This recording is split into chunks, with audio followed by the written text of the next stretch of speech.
Assalamualaikum warahmatullahi wabarakatuh.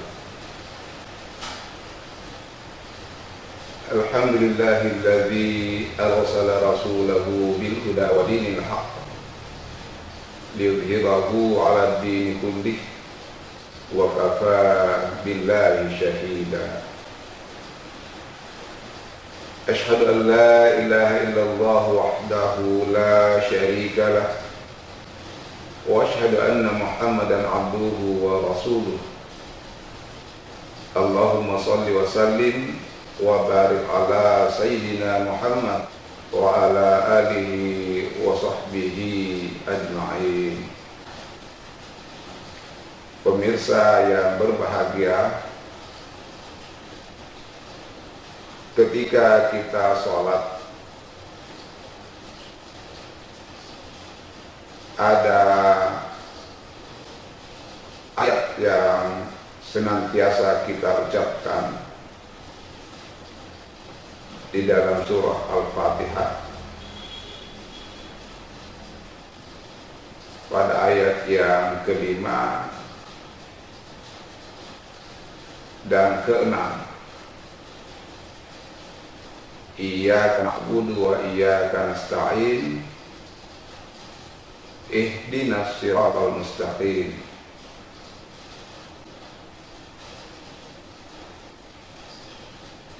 Kalimat Iyyaka na'budu wa iyyaka nasta'in tidak bisa kita robah meskipun kita sholat sendiri.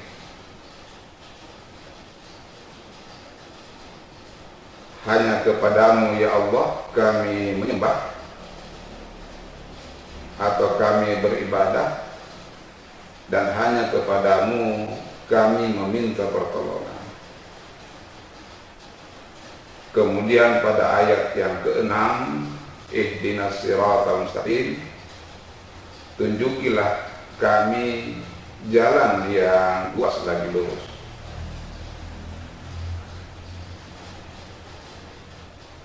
Kata kami pada ayat yang kelima dan keenam surah Al-Fatihah ini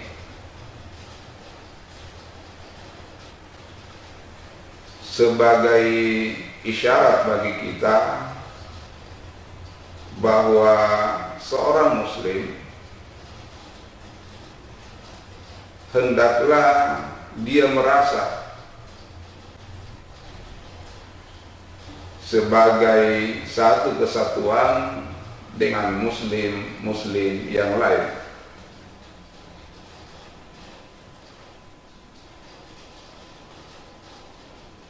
Seorang muslim dia harus bisa merasakan penderitaan sesamanya muslim.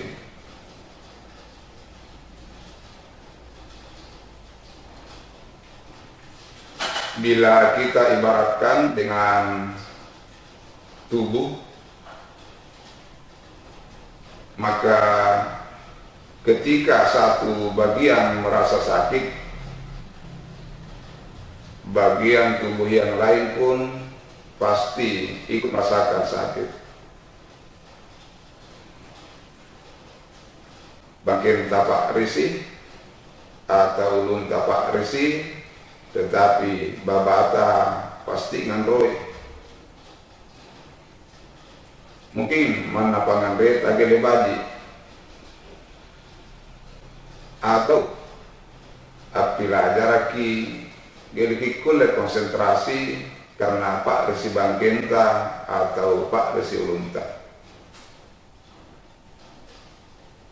Demikian inilah sebagai suatu contoh bagi kita seorang muslim bahwa kita harus punya kepedulian terhadap saudara kita sesama muslim yang membutuhkan bantuan atau pertolongan kita.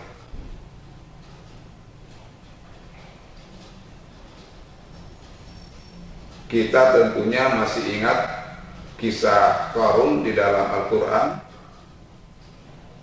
sebagai salah satu contoh seorang yang tidak mau merasakan penderitaan sesamanya, meskipun dia kaya, tetapi dia tidak mau membagi kekayaannya, tidak mau mengeluarkan sedikit pun hartanya, karena dia menganggap bahwa harta yang dimilikinya adalah berkat kepintaran atau kehebatan dirinya.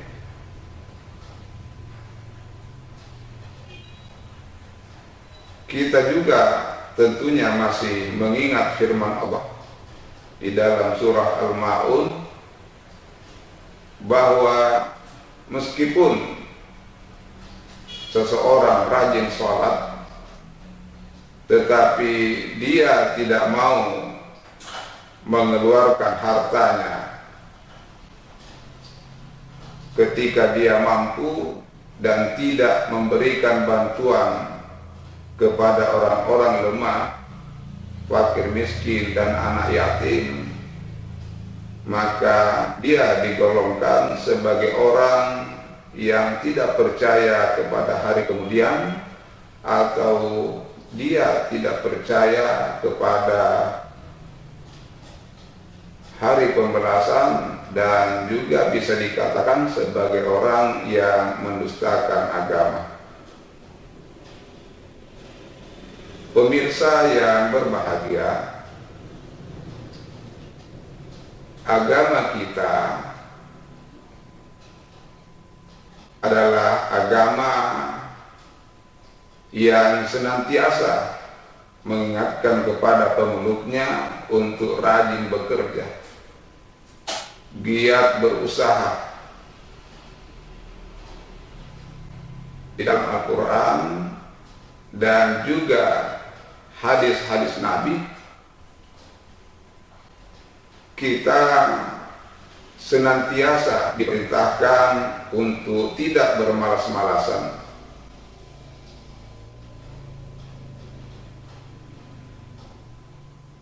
Ketika kita rajin bekerja, kemudian kita mampu, kita kaya, maka tentunya kita bisa membantu saudara-saudara kita yang lemah, yang membutuhkan bantuan dan pertolongan kita.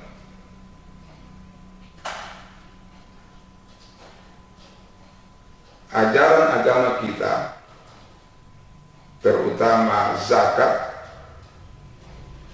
pada dasarnya adalah salah satu cara atau metode yang dibuatkan oleh Allah untuk kita orang muslim, supaya kita rajin bekerja, rajin berusaha, dan tidak bermalas-malasan.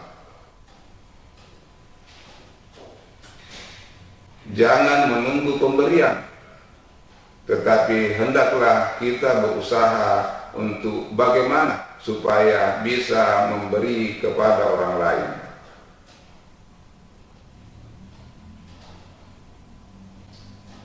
Ada sebuah kisah tentang seorang yang saleh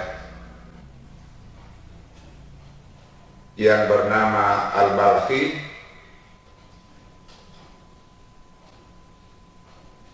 Beliau ini merupakan salah seorang sahabat dari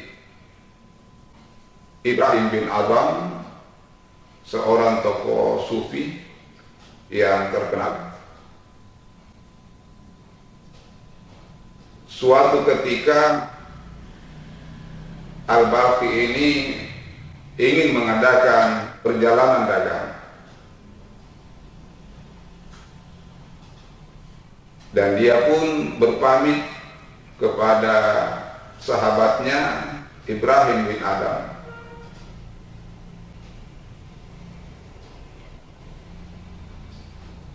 Beberapa hari kemudian, ketika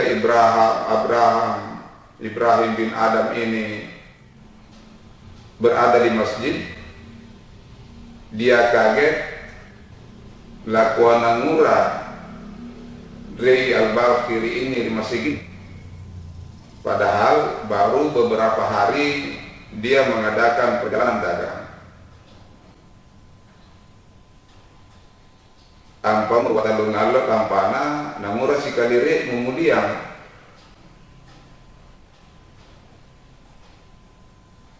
Ibrahim bin Adam bertanya kepada Al-Balkhi, lakuan namura sirikonjo ko amulian.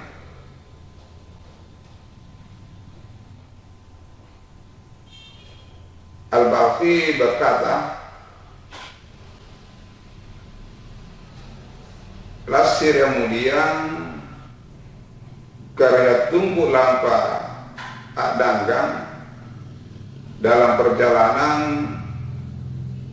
asingka risek rebanan untuk beristirahat, bangunan tua yang tidak terpakai lagi.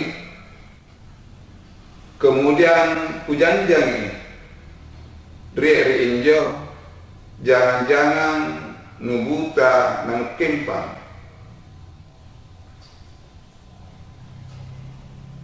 Burung ini pincang dan juga buta. Api pikir aku ampa buta jangan-jangan ini. Kemudian akem pamuse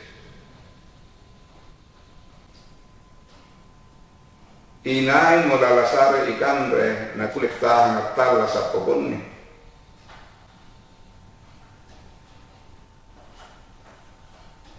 Gelesando main kupau pokonjo nari jangan-jangan marahin batu dari konjo menghampiri burung tersebut, kemudian memberikannya makanan.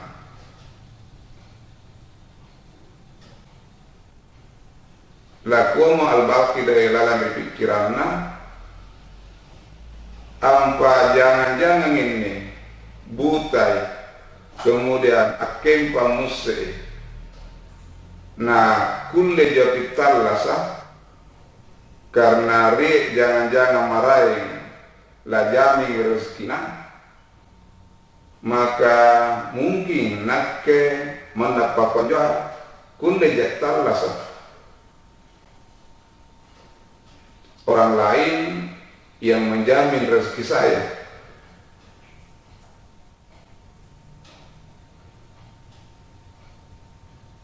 Ketika Ibrahim bin Adam mendengar jawaban dari Al-Balkhi ini, lakukan Ibrahim ampa pakontu taramu pikiri kusaring kurang cocok kagela mengketua lah berusaha lama lah sama kau ngural nasi kali jangan-jangan nukempan nubutan jo lah pinahan tak rana nangura kele jangan-jangan seha injo nula pangirangin injo jangan-jangan nu caca injo sumpade. Mestinya kamu berprinsip seperti burung yang membawakan rezeki kepada temannya itu.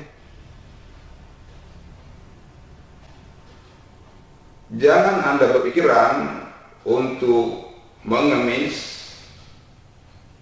untuk menunggu pemberian dari seorang. Mestinya kamu berpikir bagaimana supaya saya bisa membantu orang lain.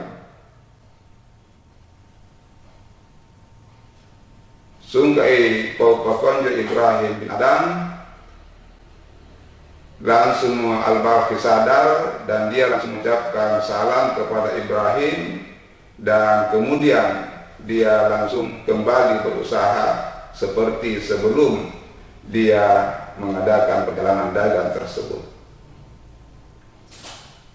Pemirsa yang berbahagia, di dalam Al-Quran memang Allah Subhanahu wa Ta'ala sangat memerintahkan kita untuk senantiasa bekerja. Ketika kita berhasil, ketika kita mampu, maka Allah kembali memerintahkan kita untuk berzakat, mengeluarkan sebagian harta kita untuk diberikan kepada mereka yang berhak, kepada mereka yang lemah,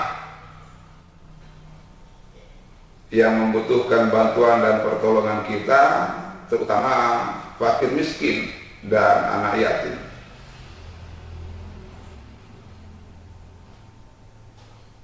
Zakat kalau dari segi bahasa itu bisa berarti bersih atau suci, bisa juga diartikan dengan tumbuh atau berkembang, dan bisa diartikan dengan berkah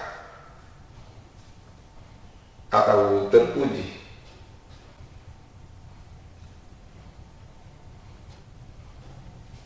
Zakat ini sebagaimana dengan rukun Islam yang lain seperti sholat, puasa, dan haji, kesemuanya adalah produk atau buatan Allah Subhanahu wa Ta'ala. Ketika Allah membuat suatu produk, kemudian kita diperintahkan untuk melaksanakannya, maka pada hakikatnya kesemuanya itu adalah untuk kemaslahatan umat manusia. La suruh isambajan karya Ta'ala injo untuk kebajikan tatunjuan di terupa tahun ini. La suruh ki puasa untuk kebajikan tatunjuan. La suruh ki pasuluk jaka itu juga untuk kebaikan kita. Allah hanya membuatkan suatu metode, ya tentunya kalau metode ini, kalau Allah yang membuat, maka ini adalah metode yang paling bagus buat kita manusia. Tidak jauh karena sampai karena Allah Ta'ala buat. Pastinya untuk kemaslahatan semua umat manusia. Zakat ketika kita mampu, maka wajib bagi kita untuk mengeluarkan zakat. Di dalam kalangan ahli fikih, zakat ini didefinisikan sebagai sejumlah harta yang diwajibkan oleh Allah Subhanahu wa Ta'ala diserahkan kepada mereka yang berhak untuk menerimanya.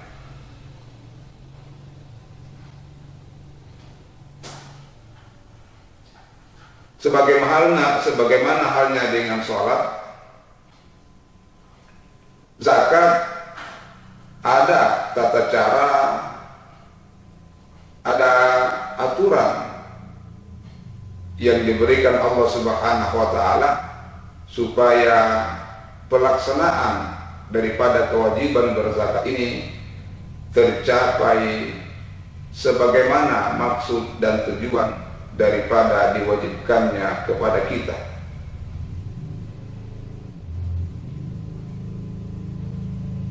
Di dalam Al-Quran perintah untuk berzakat banyak yang digandengkan dengan perintah melaksanakan sholat.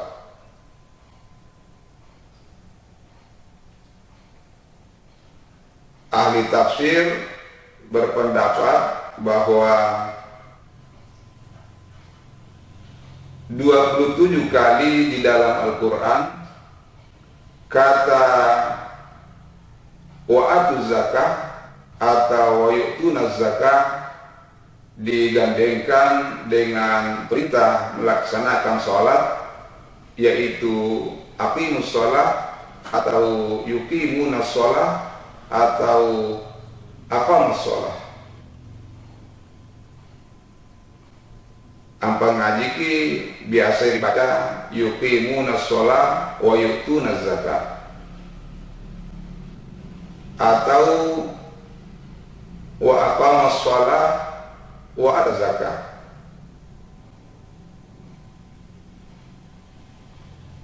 atau wa aqimus sholat wa atuz zakat.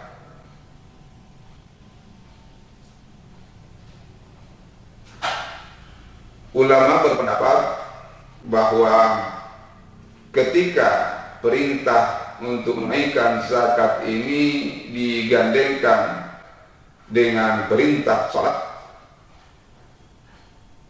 maka zakat dan sholat itu pada hakikatnya adalah satu kesatuan yang tidak terpisahkan.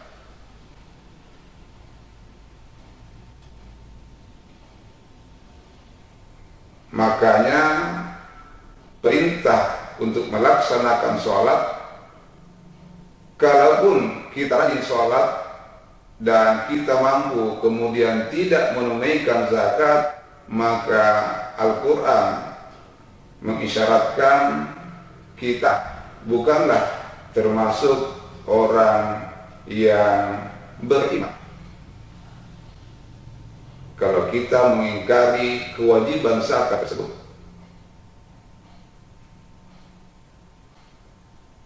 Bahkan Khalifah Abu Bakar As-Siddiq pernah berkata, siapa yang memisahkan zakat dengan sholat, maka akan aku perangi. Pemirsa yang berbahagia, tentang tuntunan zakat ini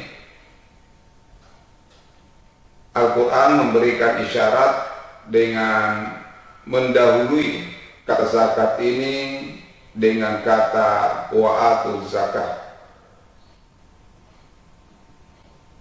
Ini adalah petunjuk kepada kita bagaimana cara melaksanakan zakat supaya tercapai maksud dan tujuan pemberian zakat tersebut. Yang pertama, bahwa wa'atu zakat ini merupakan salah satu isyarat kepada kita bahwa di dalam berzakat kita harus istiqomah,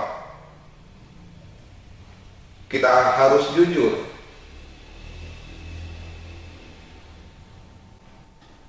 Ini adalah untuk menghindari terjadinya kecurangan baik dalam pemilihan, pembagian daripada zakat tersebut.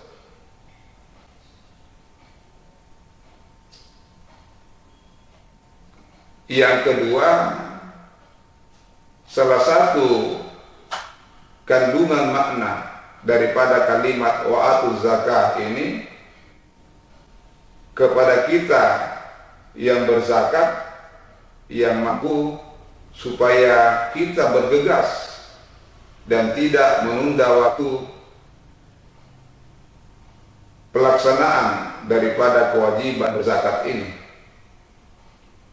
Gelek kule lari kuah minta apa atau suripan atau ruang bangi pak atau angamu pak. Ketika kita sudah terkena kewajiban berzakat, gelek kule ditunda-tunda, disegerakan Kemudian yang ketiga, bahwa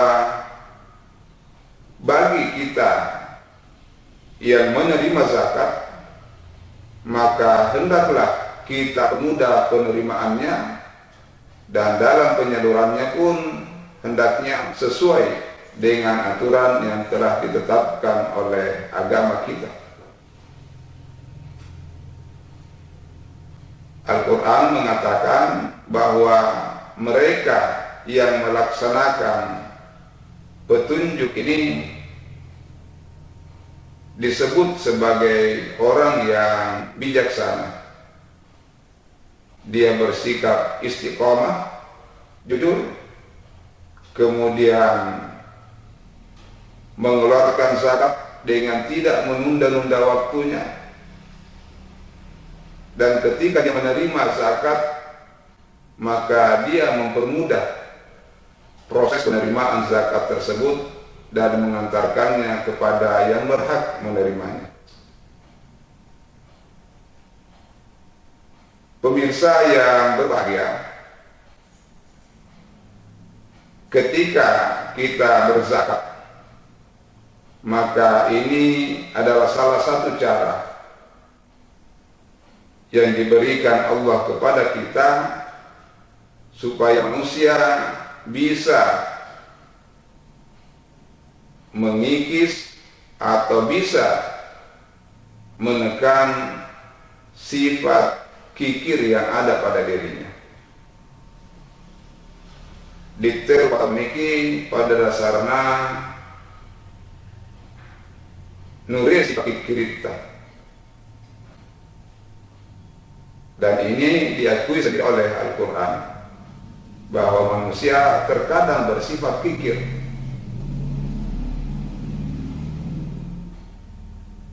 Di sisi lain, ketika saudara kita yang tidak punya harta, miskin, tidak berhasil di dalam usahanya, maka potensi untuk iri hati itu bisa terjadi pada mereka.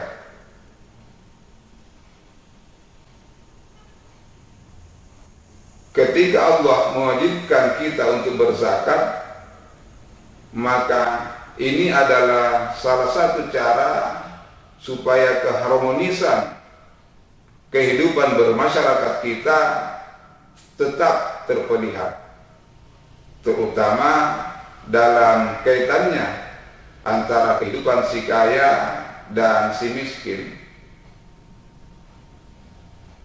Ampa mampu ki, maka supaya kang kasababan maranganta keluarkan zakat.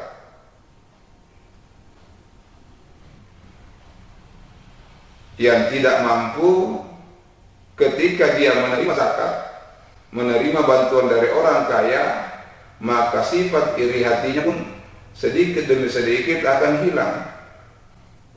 Karena biasanya dari sifat iri jembua ampala janjang ini riampi nak berhasil kalau manjangi nageli minang bagai-bagai gele minang sar, itu akan memunculkan sifat iri hati. Tetapi ketika kita mampu, kaya, kemudian sering berbagi, mengeluarkan sedekah, zakat, infak, maka yakinlah bahwa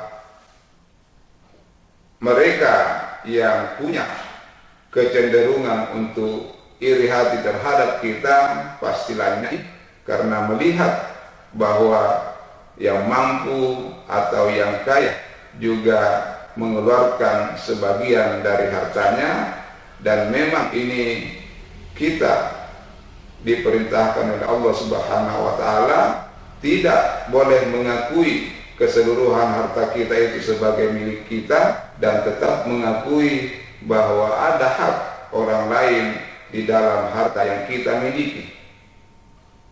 Di usaha tetapi tetap rehat atau iya itu marasainja.